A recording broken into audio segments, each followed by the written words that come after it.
So hello my dear friends, welcome back. આજે આપણે study કરીએ કે વુડ રાધર. આપણે લાસ્ટ વિડીયોમાં સ્ટડી કર્યું હતું કે વુડનો ઉપયોગ ક્યાં ક્યાં કરવો. ફ્રેન્ડ્સ, બહુ ઇમ્પોર્ટન્ટ છે વુડનો ઉપયોગ ક્યાં કરવો, કારણ કે સ્પોકન માટે તમારે વારંવાર વુડનો ઉપયોગ કરવો પડી શકે છે. તો જો વિડીયો નથી જોયો તો ડિસ્ક્રિપ્શનમાં લિંક છે, ત્યાં જઈ અને જોઈ લેજો. આજે આપણે સ્ટડી કરીએ કે વુડ રાધર.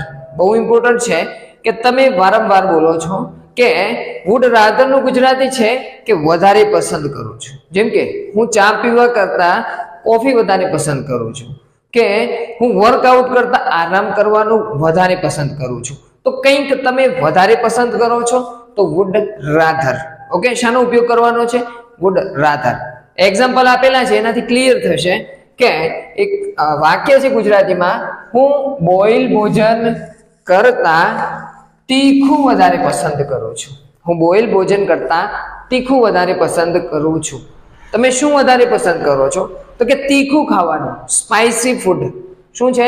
Spicy food. તો જે પણ વધારે પસંદ કરતા હોય એ વુડ રાધર ની જોડે તમારે મૂકવાનું છે. Okay, I would rather eat spicy, એટલે કે હું તીખું ખાવાનું વધારે પસંદ કરું છું. કોના કરતા? Than boil. બોઇલ એટલે કે બાફેલું ખાવાનું. ઓકે, કે હું તીખું ભોજન ખાવાનું વધારે પસંદ કરું છું બોઇલ કરતા. તો I would rather eat spicy than boil.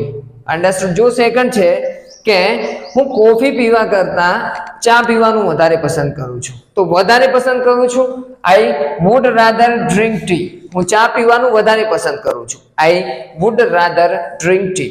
શાના કરતા? Than coffee. Than coffee. Coffee કરતા ચા પીવાનું વધારે પસંદ કરું છું. હું વહેલું સૂવાનું વધારે પસંદ કરું છું. તો I would rather sleep early.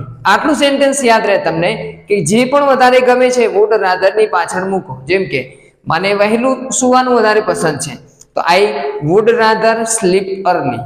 હવે કોના કરતા? તો ધેન લેટ. લેટ સ્લીપ, મતલબ મોડું સૂવા કરતા વહેલું સૂવાને વધારે પસંદ કરું છું. ઓકે, હું ક્રિકેટ રમવા કરતા ચેસ રમવાનું વધારે પસંદ કરું છું.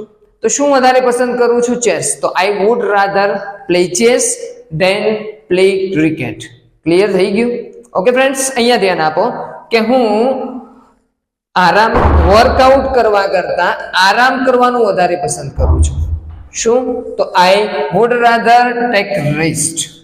ટેક રેસ્ટ, આરામ કરવાનું વધારે પસંદ કરું છું. કોના કરતા? Than workout. વર્કઆઉટ કરતા.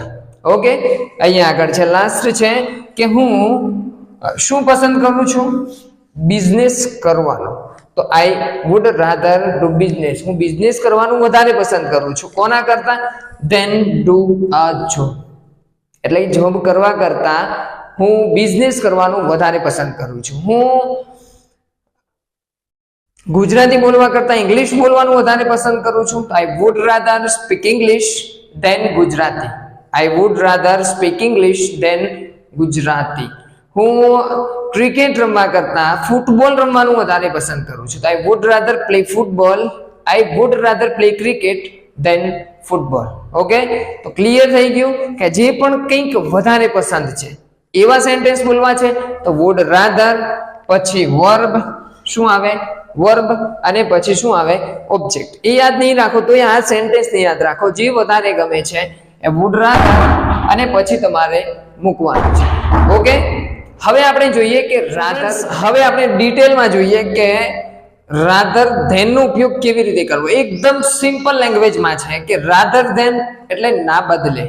કંઈક વસ્તુના બદલે કંઈક કરો, અથવા તો કરવું જોઈએ કે કરી શકે છે. જેવું જેવું ટેન્સ છે કે મોડલ વર્બ છે એ પ્રમાણે તમે ઉપયોગ કરો. કે મેં 4-5 સેન્ટેન્સ લીધા છે એ જુઓ કે રાધર ધેન મીન્સ કે ના બદલે. ના બદલે. હું એમ બોલું કે ઇંગ્લિશ બોલો ગુજરાતીના બદલે. ઇંગ્લિશ બોલો ગુજરાતીના બદલે. કે તમે ગેમ રમો મોબાઈલ ઉપયોગ કરવાના બદલે. તો આ ના બદલે કંઈક કરો તો છે કે સ્પીક ઇંગ્લિશ. ઇંગ્લિશ બોલો. શાના બદલે? કે rather than speak Gujarati. Gujarati બોલવાના બદલે ઇંગ્લિશ બોલો. તો speak English rather than speak Gujarati. Okay, તમારે ઇંગ્લિશ બોલવું જોઈએ ગુજરાતી બોલવાના બદલે. તો you should speak English rather than speak Gujarati. Understood? આગળ જુઓ, સેકન્ડ છે કે start speaking. Start speaking rather than being shy. Rather than being shy. Start speaking, બોલવાનું ચાલુ કરો. બોલવાનું ચાલુ કરો. હવે સ્પીકિંગ છે, સ્પીક ના આવે, સ્પીકિંગ આવે. પોઝિટિવ વર્બની અંદર વી નું આઈએનજી ફોર્મ આવે, એ આપણે પછી ડિટેલમાં સ્ટડી કરીશું કે સ્ટાર્ટ સ્પીકિંગ, બોલવાનું ચાલુ કર. કોના બદલે? તો કે રાધર દેન બીઇંગ શાય. શરમાવાના બદલે તું બોલવાનું ચાલુ કર. તો start speaking rather than being shy. Okay, understood? ત્રીજું છે કે you should work out. You should work out. તમારે વર્કઆઉટ કરવું જોઈએ. શાના બદલે? Rather than using a mobile. Mobile વાપરવાના બદલે તમારે શું કરવું જોઈએ? વર્કઆઉટ કરવું જોઈએ. ઓકે, તો કંઈક ના બદલે તો રાધર ધેન પછી મૂકવાનું છે તમારે. ઓકે, જો લાસ્ટ છે કીપ સ્પીકિંગ. બોલવાનું ચાલુ રાખ અથવા તો બોલવાનું ચાલુ રાખો. કોણ? શાના બદલે? રાધર દેન થિંકિંગ. વિચારવાના બદલે તમે શું કરો? બોલવાનું ચાલુ રાખો. કીપ સ્પીકિંગ રાધર દેન થિંકિંગ. તમે ગુજરાતી બોલવાના બદલે ઇંગ્લિશ બોલવાનું ચાલુ રાખો. તો કીપ સ્પીકિંગ ઇંગ્લિશ રાધર દેન સ્પીકિંગ ગુજરાતી.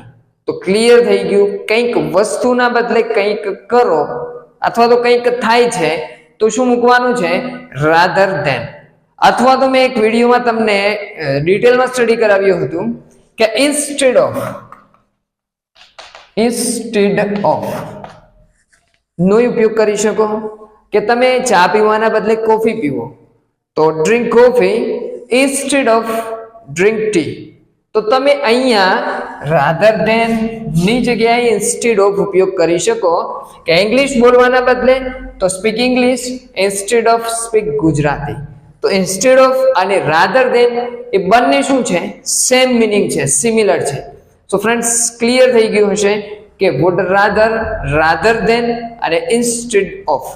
તો મિત્રો, તમારે જો ઇંગ્લિશમાં ક્લિયર થવું છે, કોન્સેપ્ટને પ્રેક્ટિકલી ક્લિયર કરવા છે, તો અમારી ચેનલ સાથે જોડાઈ જાઓ.